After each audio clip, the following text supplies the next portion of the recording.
sexuality, tradition, business, and so much more. Hi, I'm Regina Hirschman. And I'm Dr. Sam Dubé. Together, we're going to take you on an extraordinary journey with engaging people from around the world, starting from right here in Ottawa, the capital of Canada.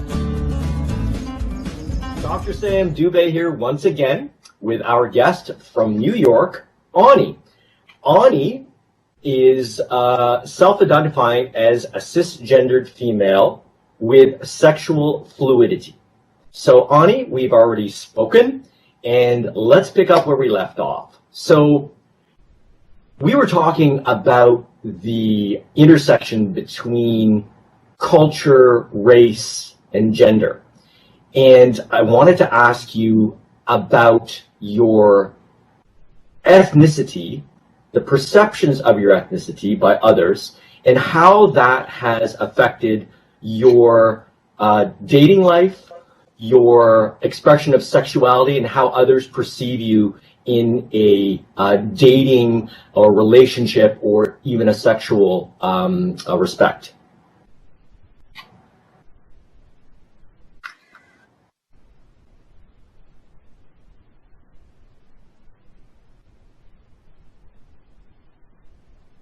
I think that there are these preconceived ideas about Asian women, and that they are submissive or you know, you have one spectrum of being like submissive and innocent and childlike and feeble, and then on the other hand you have, you know, the complete opposite, where these Asian women are, you know, sexually advanced and into all sorts of different things. So you have these two dichotomies, and I think there's a lot of this perception of, do you fit into, you know, category A of naivety, or do you fit into category B of being sexually explicit? And you know, I remember there was this one time where I was on this date with this woman named Florence. And she asked me about my job, and I was like, yeah, I work in costumes. And she said to me, oh, do you ever, you know, dress up in a costume and, like, you know, someone in the woods in that costume? And I was really taken aback, because here's the intersection of, you know, someone making an idea of me being, you know, sexually explicit, and then my occupation as well. And I said, you know, I haven't. And so we got into her car, and, you know, she's driving along, and she's going to the bad part of town. You know, the part of the town where, you know, someone gets murdered once a week, or, you know, people are just so drugged out that they overdose. I think there's always that, you know, part of town at a town. So we're driving, and I sort of see my life flash behind my eyes. I'm like, oh God, here's this woman who has made an idea about who I am. And she's driving to the bad part of town. And so I looked at her and I was like, I don't think this is for me. And so she pulled over, and I just left. Oh. Because people who have these ideas about you before they even get to know you, who want to engage in risky behaviors, not only are they buying into this racial stereotype, but they're doing a disservice to themselves for not really getting to know someone, but just objectifying them and using them for their own pleasure. So that's one of my experiences where who I was sort of diverged, and someone came with an outcome that wasn't particularly honest to who I am because of all these preconceived ideas. So that was a negative experience based on the perception of your race and your ethnicity. Do you have any that might be construed as humorous or positive? Dare I use the word privileged? We have to be careful, obviously, because of what it can connote. But Do you have any experiences in that regard? Well, we're in a pandemic right now, right? Yes. So, because I live in New York, there's this really great subway system. And although this isn't like particularly sexual, I remember going onto the subway in March, and things were like, people were slowly not using the subway system, and it was 8 o'clock, so it was rush hour. And I stepped on this train, and everyone just looked at me, and they just moved away from me. And I just thought, like, wow, like, here's this idea of the Chinese virus, and it's become, people are just so afraid of, getting sick and dying, that they're willing to go against their philosophical ideology of, no, you shouldn't judge people, for the well-being and security of themselves. Some of my, Asian colleagues have been, verbally attacked or physically attacked, but I'm kind of into people just staying away from me, just based on their perception of my race and these stereotypes about the coronavirus. So you could argue that it's positive, and you could argue that it's negative, but I haven't been personally attacked. So that's pretty good. So it's funny. I'll just interject here. As someone who is of half Chinese heritage, my mother being born and raised in East Asia, and of Chinese descent, I was sitting in, here in Canada, we have Tim Hortons, right? And I was sitting there with a student of mine, and a younger woman, maybe 30 years old, was going on to an older woman who may have been her mother or an older friend, a senior citizen, and basically just saying how we should detain all the Chinese outside of our city, Ottawa, the capital of Canada, not let them in, quarantine the ones that are in Ottawa, and we have a large Chinese population in Ottawa, okay? Maybe proportionately what Toronto is about 10% of the population is ethnically Chinese. Ottawa, I would hazard to guess roughly the same, maybe it's slightly less. And I turn to look at her, and she looks at me, and she kind of looks at me quizzically and then smiles and nods very kind of matter-of-factly, innocently, in a way like she didn't perceive that she may have been talking to someone of Chinese descent, because I'm mixed race, right? And depending on the lighting, depending on, my hairstyle, depending on a lot of things, because my hair is curly, I have a nose bridge, my skin is fairly dark in the summertime. Asians never think I'm Asian, but Caucasians usually do. So, and it was interesting, and she went on, and my student, who was of Eastern European descent, is looking at me sideways, waiting for me to literally go crazy on this, and to say something. And I just look at him, and I put my hand up, and I'm just like this. And we listened, and she went on and on about how we needed to corral all the Chinese, and that it's all their fault, and that's the way that we can prevent the spread of this virus. She eventually got up, helped the elderly woman up, and as she walked out, she turned to look at me, and she smiled, but it was in like more of a social way, like she didn't. And I really didn't want to breach that subject, and because I was actually teaching at the time, and in Tim Hortons, if you can believe that, and I really just didn't know. I didn't want to breach that and then go in, well, I'm of Chinese descent, and I think what you're saying is kind of ludicrous, but I want to promote understanding as well, right? And I think maybe I lost an opportunity there to do that, but I think it would have opened a can of worms as well. So anyway, I'm sorry to interject, but yeah, that was weird. Yeah, but it's also like you yourself are weighing, like, do I have the emotional capacity to deal with this racist woman who thinks that I'm part of the club of wanting to quarantine all Asian people? And, I think we make that judgment every day for ourselves. Like, do we want to engage, or do we just not have, the ability to? And I think it's totally fair to be like, nope, we're done. Like, it is not our responsibility as minorities to educate the people who have resources to do it. I hear you.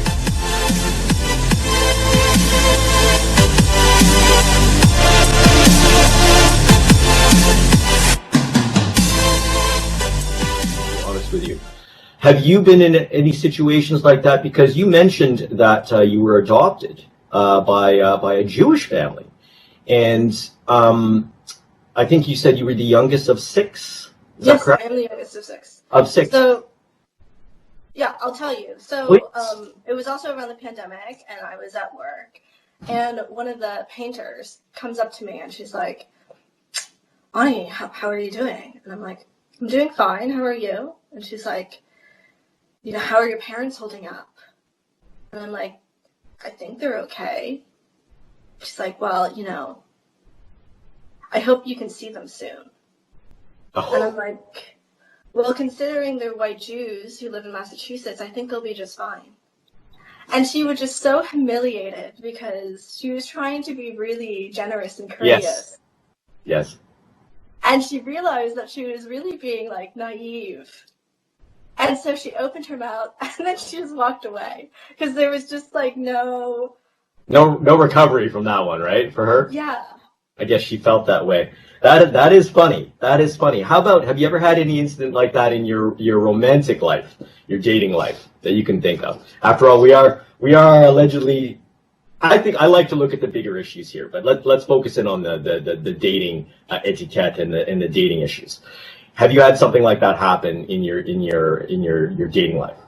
Oh yeah. So there is this idea that, you know, Asian women are more attractive than other kinds of women. I don't know if you agree with that or not, but I'll leave that No, up to I you. mentioned to you before, I don't perceive Asian women as exotic because my mother is Asian, right? And so I associated, if anything, I associated more East Asian features with maternal, you know what I mean? So, and she was the only Asian woman I knew, really, growing up, because at that time, there were not a lot of Asian women around.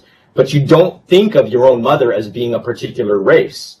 You know, and I was like 4 years old. I think, oh, my mother's Chinese, you know, and my father's French Canadian. I never thought that. But you just associate certain features, right? So no, I don't perceive Asian women as being exotic, like many of my friends certainly do, you know? So does that answer your question? Yeah. So I remember I was dating, you know, my transgender boyfriend from the last episode. And at the beginning of a relationship, he was like, this is my Asian girlfriend, and this is my Asian girlfriend. And hi, I'm Carrie, and this is my Asian girlfriend. And I remember thinking, you know, and telling him, like, you do realize that my race is not the most interesting thing about me. Yeah. And he realized, like, you know, but why? Like, you're Asian. That's, like, part of who you are. And I was like, it's part of who I am, but, like, it's not like you introduce all your white girlfriends as, hi, this is my white girlfriend. So you're othering me while you're trying to be very generous at the same time. And he realized, you know, through dating me, that his mother had sort of coached him into believing that Asian women are, you know, more beautiful than other races of women, that they have better skin and whatever. And my own mother, you know, who's this white Jew, she's always telling me that I'm really beautiful, and that's really nice. I hope that our parents do think that we're, you know, beautiful to some extent. And it just reminded me of, like, how the compliments we give other people are the compliments that we wish to give ourselves. And so I said to her one day, I was like, you know, you're looking very Asian today.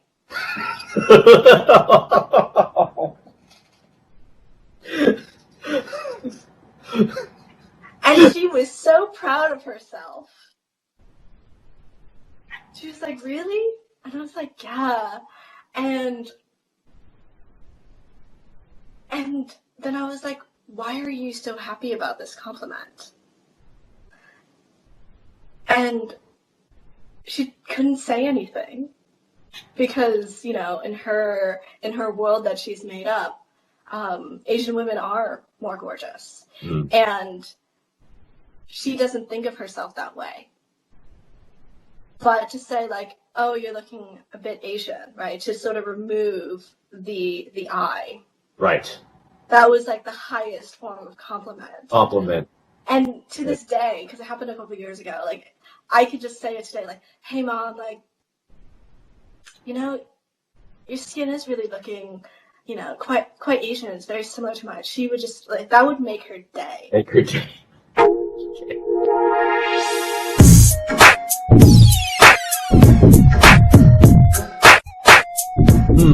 But I will tell you this, as an Asian person, as an Asian woman, I definitely get away with a lot of things, like, right? My teachers really trusting me, and I remember this one time I stole this man's seat. You know, he had his like sweater there, and I just completely just removed it. And I was like, I'm sitting here, and I know that's a very rude thing to do. And he confronted me about it. He was like, "You stole my spot," and I was like, "Did I?" And he's like, "Yeah, you did. My sweater was right here." And I was like, "Oh, I thought someone had left it behind." You know, I'm just like really making this up. And he said to me, he said, "Do you go to Columbia?" And I remember thinking like, wow, I stole this man's spot. And he thinks I'm really well educated. Like, that's the stereotype. Mm-hmm. And the number of times that I've been accused of going to, like, you know, Harvard or Columbia, it just makes me think of like the number of times that Black men get pulled over. Yes. Right? So I sort of equate it. Like, okay, I've been called, you know, well educated, like at least 20 times. So my assumption is that Black men are going to be stereotyped in that way at least 20 times in their lives. And, you know, I get, you know, there's positivity in being well educated, whereas there's, you know, for Black men, you know, the stereotypes concern their livelihoods.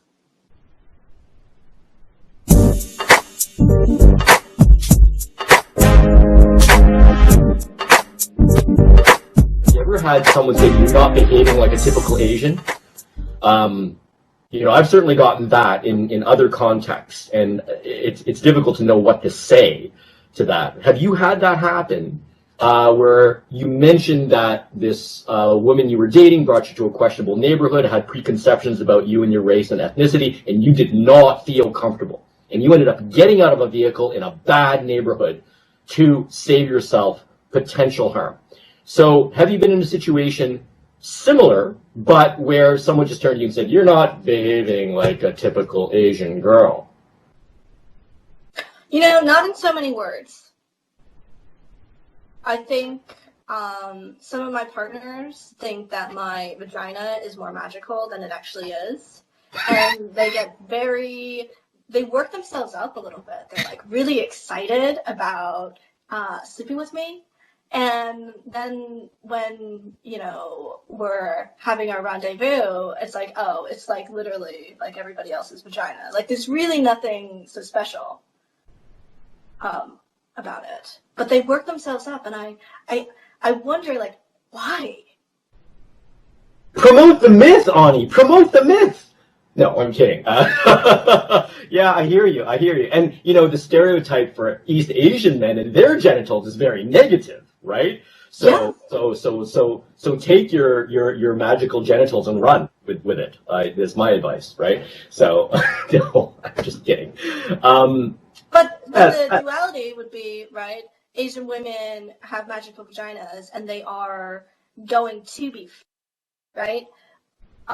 So therefore, this idea of people feeling entitled to our bodies. I see what you mean. Whereas with Asian men, it's like, you know, people feel entitled to your bodies, and they don't want them.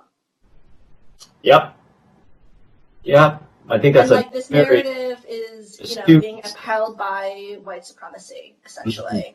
Mm-hmm. And it's not fair, because I'm sure there are many Asian men and women that are in high positions, but they're never going to be leaders because people feel that they are not aggressive enough, that they are submissive people. And that's really wrong, to not let people in the room due to this preconceived idea that isn't even true. Yeah. But it's held. Yeah. So we're good at, being servants to a certain Yep. extent, but we're not good at being leaders.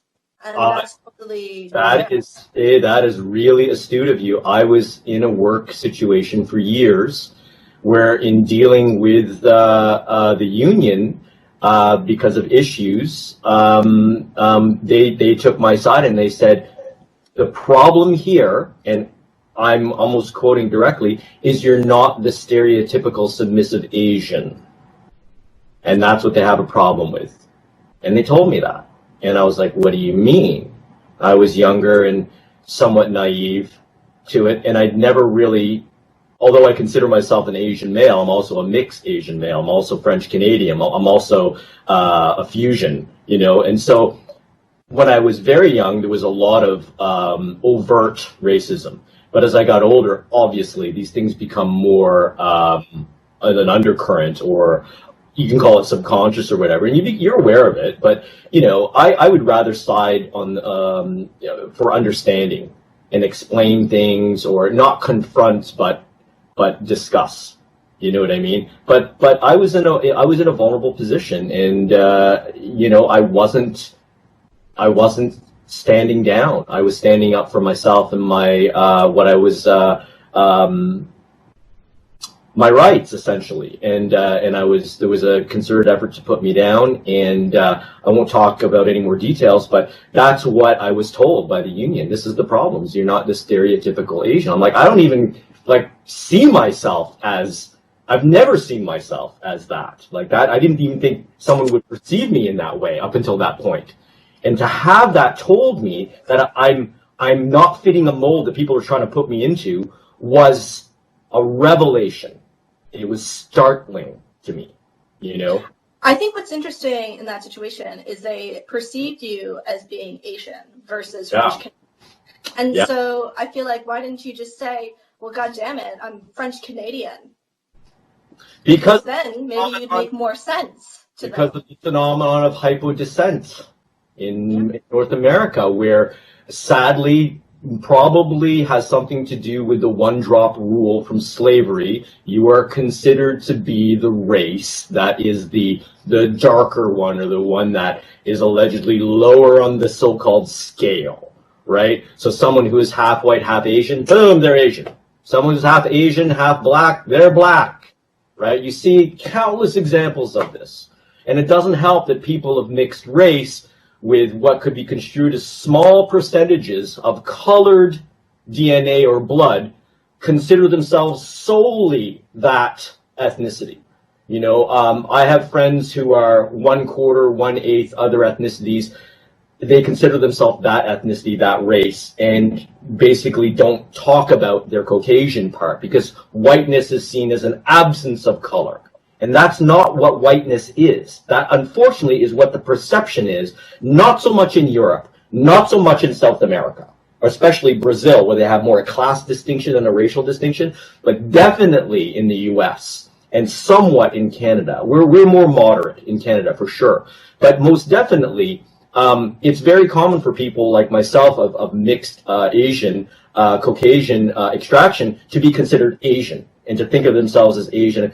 I consider myself biracial and potentially triracial, with the First Nations blood on my father's side, in very common in French Canadians, because we've been here for 400 years, right? So there is that phenomenon of hypodescent. And it was 5 white guys in that department. It was 5 of them who thought that way, and that's how they perceived me, as the uppity Asian. That's what the union told me. The uppity Asian. Okay? So that was a revelation. And I hadn't considered and I had never had that overt racism before. When I was a kid, I was small, but I was strong and fast. So I fought. And I got a reputation for beating the crap out of anybody who would call me the C word. And this was in grade school, and my friends backed me up. Going back to the whole dating scene here, I remember when I was young, I dated a French Canadian girl for a couple of years, and it didn't matter that I spoke her language. It didn't matter that I'm a 13th generation French Canadian. I was the Chinese boyfriend. Nowhere was it more apparent in my dating life than in that relationship that I was the Chinese boyfriend. Do you have similar experiences you can be specific about? I know you talked in general and you said yes, absolutely, but Yeah, I mean, I told you about, yes, here's my Chinese girlfriend. Yes. Yeah, but can you elaborate on that? Were you treated differently by this transgender boyfriend?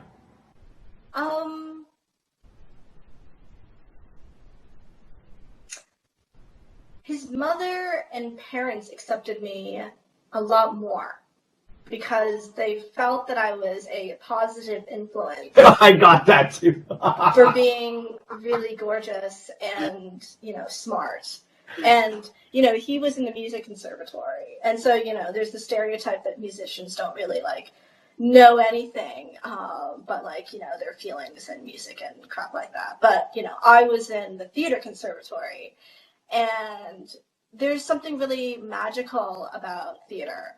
And that type of art. And so they were just really, fascinated. They're like, she's super smart and she's super artistic and, theater's super cutthroat and la la la la la. And the parents really wanted me to accept them.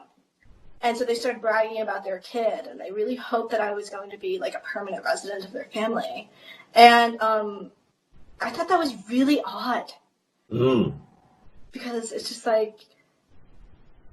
we're, at the time I was 20, and so I was like, you're expecting me to be available to your son. And that also tells me a lot, what their perception of their son, which is, oh, he's transgender. No one's going to love him. No one's going to find him attractive.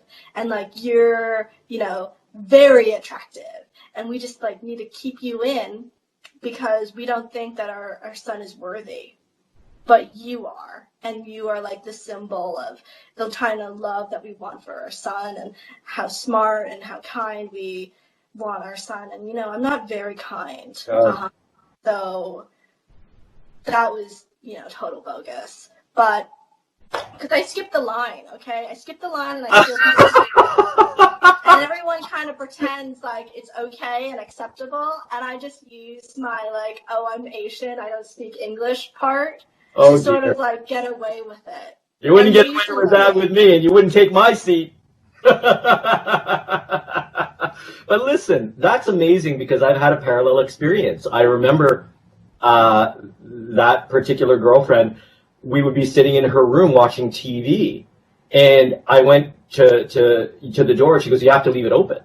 And I'm like, "Oh," she goes, "Oh no, my father, I can't have a guy in my bedroom without the door being open." And I said, "Oh, okay, that's fair, no problem." So we're sitting on our bed watching TV. The father pokes his head in, looks at me, smiles, and shuts the door. And she turns to me, she goes, "That's never happened before. Oh my God, I can't believe it. My father's letting you in my room with the door shut." And then from then on, and then I found out later that the father really respected the way I treated my parents. Because I had a curfew. I had a curfew back then. This was decades ago, really. And, he heard me talking to my mother on the phone once about coming home, and he turned to his two boys and said, "How come you can't talk to me like that?" So I got along great with her father, who was French Canadian and through and through. And she said, "I just can't believe how much my father loves you. I just can't believe it." And then that story extends. So there was that aspect as well where I know that he had a tough relationship with his daughter, who was my girlfriend at the time. So they saw her as maybe being, I don't want to say unworthy, but there was a worthiness about me that they were trying to promote. Do you know what I mean? Just like with you, with your boyfriend at the time. So I've been through that. And it's interesting, that parallel which comes from our perceived ethnicity, and it crosses gender and biological sex lines. Isn't that interesting? Absolutely. Do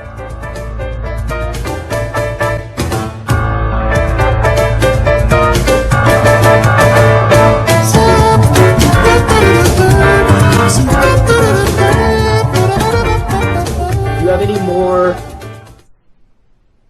instances that you can relate to us and our viewers?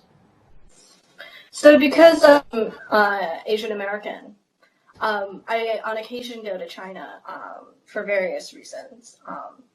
And as I've gotten older, you know, you become like a more viable candidate, right, for dating. And because I have an education, right, in the United States, when I go to China, my parents' friends set me up with, you know, all their most well-educated, you know, mainland China men. And I think it's so fascinating because it's like, well, I don't really consider myself to be, you know, particularly wonderful, but all these mainland China men are, consider me to be like really great because I have, you know, American passport, I have education, and, you know, it helps that, you know, I'm attractive enough. And I think that's really interesting because in America, right, it has to do really with disparities. In America, American men really think that way about me. I think they already have their citizenship, and I think that they don't really care if I'm educated or not. So therefore, you know, I'm not of a higher selection. But in China, I definitely am. And, you know, these are really smart, you know, Chinese men who went to, you know, the University of Beijing, or, you know, some of them are international students. So they've been, you know, the top tier of America, like Harvard or Brandeis or, you know, what have you. And yet, despite their qualifications, right, they are mostly looking for an Asian woman who can give them citizenship, which I think is fascinating. And also in China, there is the disparity, right, because of the one-child policy, that there are more men. And, you know, we're seeing like a rise of hidden Chinese women, right? Women that are like, you know, considered illegal, whatever that means. They weren't educated, of course, because, so they were informally educated at the home. Yeah. And all these hidden Chinese women are coming to the rise. But because they don't have a formal education, and because they weren't, you know, socialized in school or legitimized, whatever term you want to use, they're not considered viable candidates. Whoa. And I think that is really interesting because the Asian men don't want the Asian women that are in their own country. They're much more interested in like something else, because if you're a hidden Chinese woman, like, what does that say about your family? So, you know, it's a double-edged sword as an Asian woman. It's like, I'm glad that someone wanted to keep me and didn't put me in an orphanage, right? I'm not talking about me specifically. I was put into it. Yeah. But at the same time, like, I guess my duty is just to stay home with my parents and not have to fall in love with anyone, or, you know, not have any kids.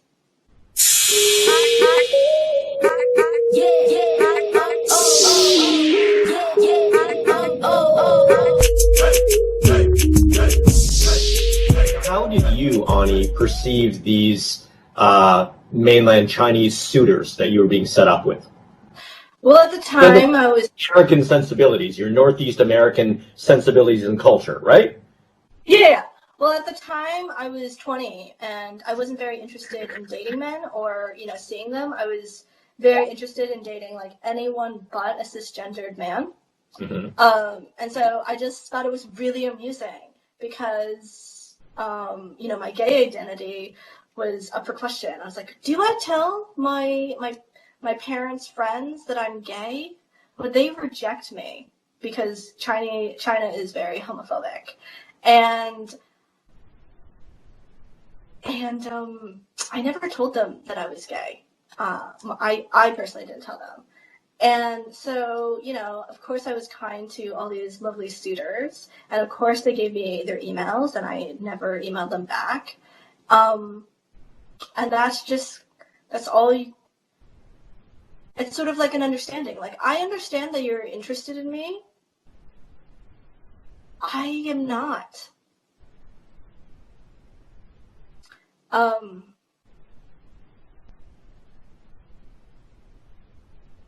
And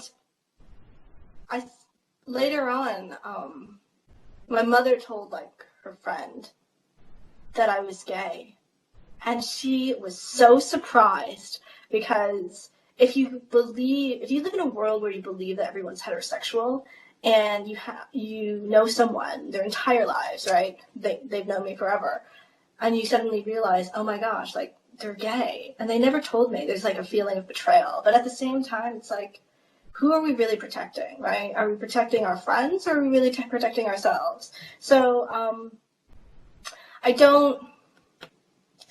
I'm glad that people are interested in me, right? It always helps to have someone who's into you. But I don't want to give people the false perception that I'm interested back. But I will be very fair to them.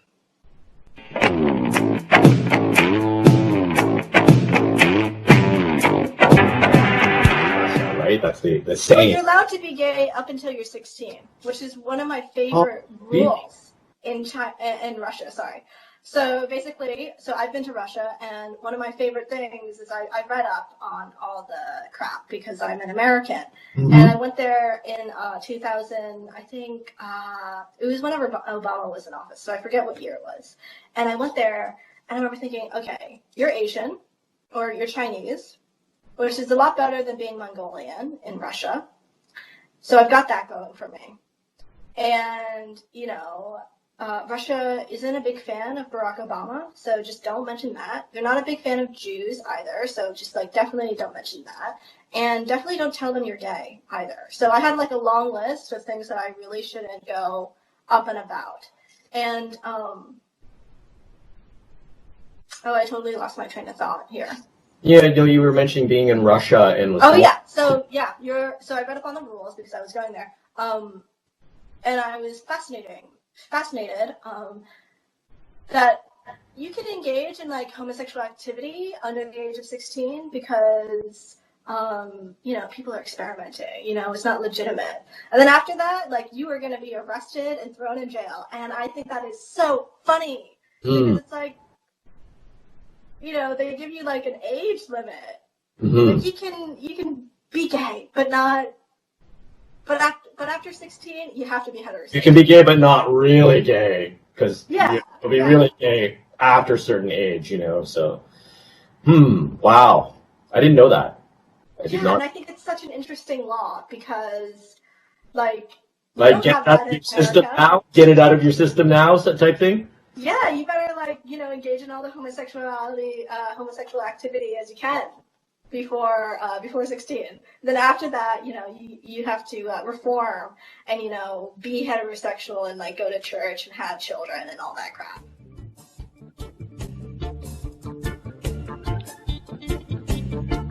Anni, is there anything else that we have not touched on in our discussions that you would like to speak to? Right now. Well, we can talk a little bit about my new interest in being cisgender men. But before that, I'll recount a little story about my situations with the police. So my first weekend at college, I was involved in 2 police investigations. One of them was about drug dealing, and the other one was about hazing. And, there were only 2 police investigations that were happening at the time, and I was involved in both of them. And I remember thinking, and I had to go to the police station to go, talk to them about, whatever happened. And I was really, well-dressed because I was going on a date. And so I was wearing, this blue silk dress and, very well put together. And so I started getting questioned about, the drug dealing, and I was like, yeah, blah, blah, blah, blah, blah, drug dealing, this is what happened. And then they looked at my name and they're like, oh, you're also involved in hazing. And I was like, yeah. And so they wanted to keep me longer to discuss that. And I said to them, you know, I feel like this is going to take a little bit longer than I had anticipated, and I have a date. So I just got to let them know that I'm, you know, going to be like an hour late or whatever. And the police officers had such like empathy for me. They're like, oh my gosh, like, why don't you come back? Like, you know, you don't want to ruin your date and blah, blah, blah, blah, blah. And I remember thinking, these police officers had identified with me. They see me as this, you know, really well-dressed woman who is going on a date, potentially, you know, to fall in love or whatever. And what the police officers don't know is that I'm going on a date with a black woman.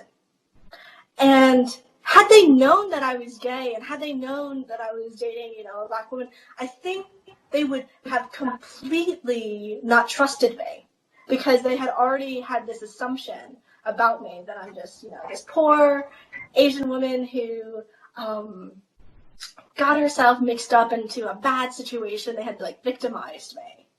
Yes. And they don't want to see,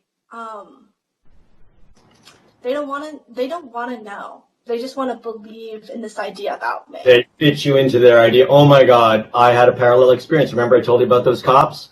Well, when I was pouring my heart out to my friend after, I said, you know, I don't know what would make them stop me. And he says, what do you mean? I go, well, you know, I got a pretty neutral expression and everything. And he says to me, Sam, you look like Bruce Lee on steroids.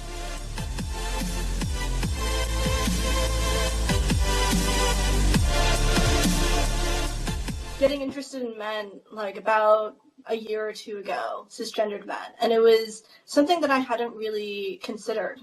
But I had a project one day, and there are many male characters, of course, you know, in plays, and I remember thinking like, gosh, I really don't know anything about men. Like I've of course lived with them, and you know, whatever. But I remember thinking, you know, from where I've raised, you know, men can sort of like be categorized into like, you know, hipsters and, you know, intellects and whatever. So I had, you know, these ideas about men, but I didn't really have sort of, I guess I had just like blinders on, sort of. Like I was very interested in like women and their life and basically anything other than like a cisgendered man. But for this project, I had to, it was mostly male dominated. So I started like doing a lot of observations, and it was kind of interesting just to sort of realize my own biases about this, you know, huge demographic of people, right? And I had a lot of empathy for them, for men, because especially like heterosexual men, because asking a woman out is really the most terrifying experience ever. And in the heterosexual model, men are the ones who have to pursue. And in the gay model, like anyone can get with anyone else. It doesn't really matter who decides to initiate. And yeah, I felt a lot of compassion, and I feel like I was able to sort of like see parts of myself in these men, because we live very similar lifestyles, and we all have sort of these complicated and interesting relationships with women, and so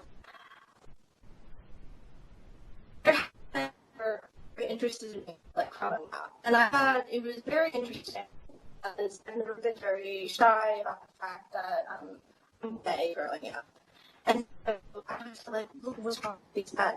Like, are they just interested in me because of my race? Are they interested in me because they want to sort of change my sexuality and try to be like, oh yeah, men are superior and you just haven't found like the right dick? And some of it's that, and some of it's like they really genuinely like me, and I was just so, got my blinders on that I just wasn't interested in seeing the sort of qualities that they could share with me. And so one day, I'm in class, and there's this new man in my class, and he's telling me about his girlfriend. And I'm like, oh, you have an open relationship? Like, introduce me to your girlfriend, and maybe we can have, like, a rendezvous, like, me and your girlfriend, not with you, because I don't really like men. Mm-hmm. And we, continued being friends, and I had met his girlfriend, like, on one occasion, and his girlfriend didn't really care for me. But I became very good friends with this man. And one day, he invites me over to his parents' house, and no one's at the house. And he, like, walks me through his house, and it just reminds me of being in high school, and when your parents aren't home, and you, like, take your girlfriend to, like, visit the house, and, give your girlfriend a tour, and it sort of ends up in, the bedroom of all places. So you sort of just, like, fake that you're giving a tour, and so you end up in the bedroom. And I remember, like, we were laying on his bed, and he held me, and I knew that he was attracted to me, which is always helpful in a friendship. And I remember thinking, like, he really wants to kiss me, and I don't know how I feel about kissing him.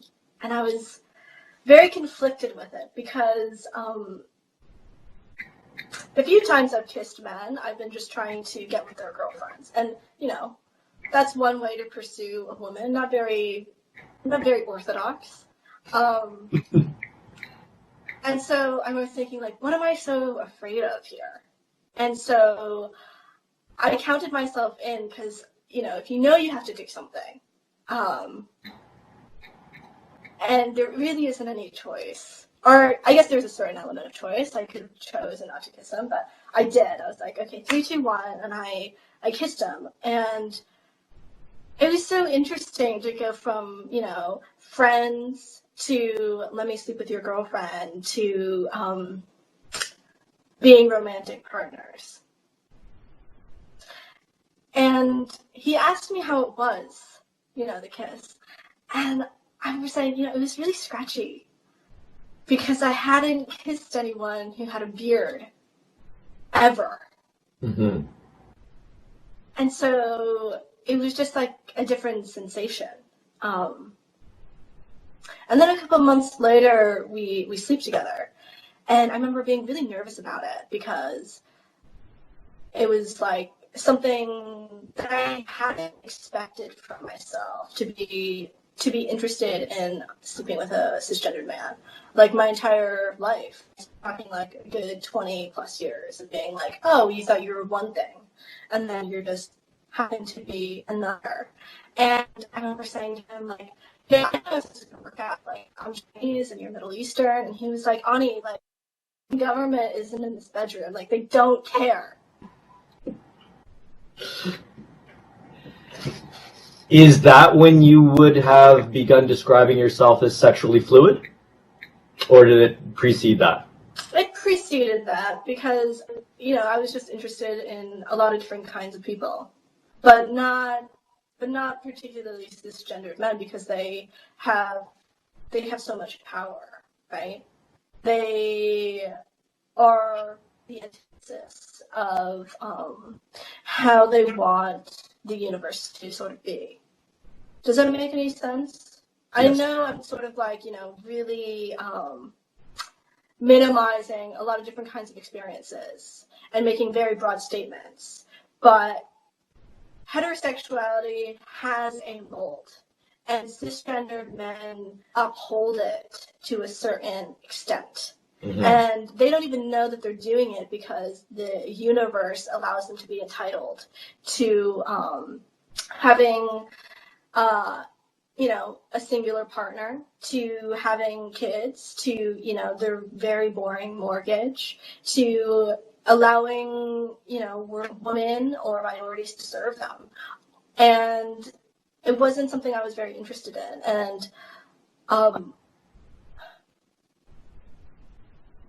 And these ideas were just like crazy made up ideas to a certain extent.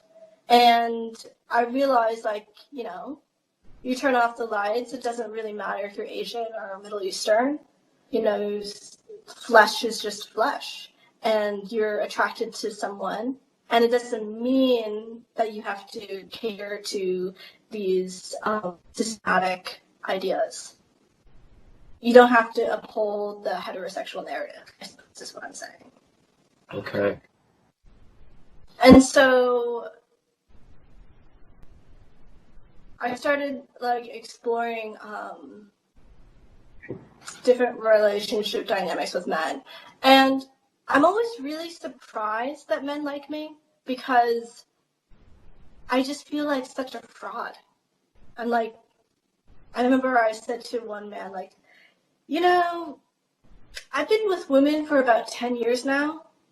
And he was like, well, you're not with a woman right now. And I thought that was just like such a fascinating like comeback. Like, is he minimizing my experience, or is he just saying, you know, this is your experience and it's okay to just be with whomever you want, and break down those about cisgendered heterosexual men. Like, they're part of a problem, but that doesn't mean that they are. Does that make any sense? Yes, I understand. I do understand what you're saying. But when I sleep with men, I feel like such an inadequate person. Really? Because I'm like, yeah, because I'm like, I don't know how to do this. Because growing up, you know, I grew up gay. And there's the whole socialization aspect, right? Girls get with their other girlfriends and they talk about boys, and maybe, you know, they're on the floor, maybe they're grooming themselves, they're about to go to a party and they're about to, you know, put on makeup and, you know, get kissed by their crush, their high school crush. And I didn't have that experience. I didn't have, you know, the experience of like, oh my gosh, like, what do I do with this man? Or I don't know if this guy actually likes me, or all these different ways that women sort of groom themselves for heterosexuality. Mm-hmm. And I had, like, you know, a different experience of being gay, and how I groomed myself for homosexuality is that I wore a flannel and I just didn't care. And in being gay, being intellectually smart is way more important than being physically attractive. So when I have been like engaging with men, I'm just like, gosh, like, you know, I haven't done the female ritual of grooming myself so I can be more attractive to this man. Mm.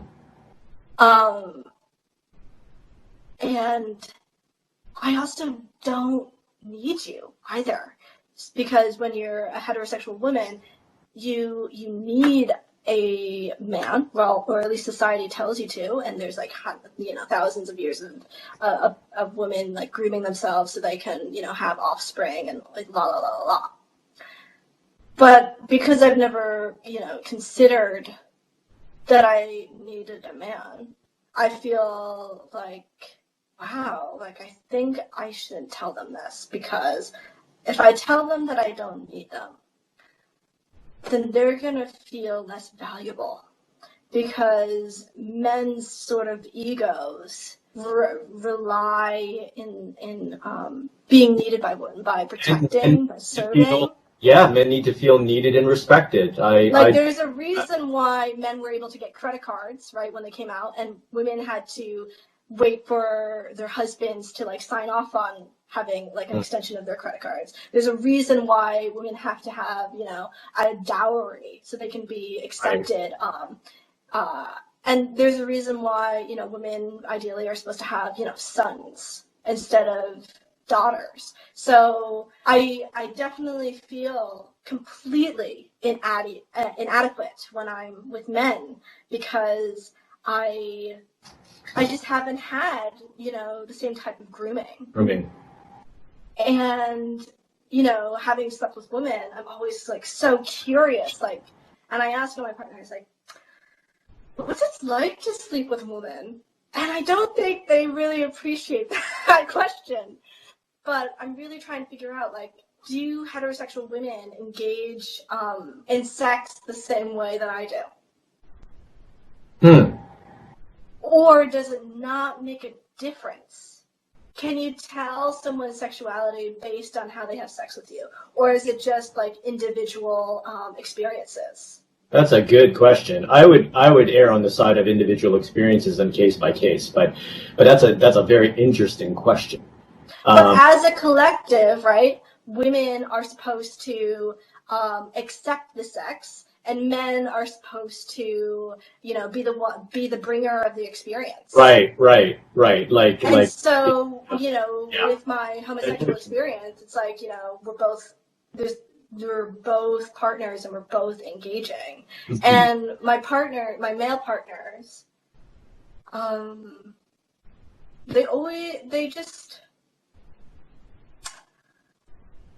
don't think they're used to this question of having to analyze their own sexuality or their partners, because they have just sort of accepted that their sexuality is preconceived, and therefore they never have to question it, and they never have to question whether or not they're legitimate at it or not. Or they don't realize it's preconceived and they just don't question it. Yeah, exactly, because there's already, a playbook. Yeah. I am Dr. Sam Dubé, here in Canada, having a great discussion with Anni of New York during the pandemic. Thank you for joining us, and we'll see you soon. And Anni, it was a distinct pleasure and an honor again. Thank you for your insights. They were wonderful.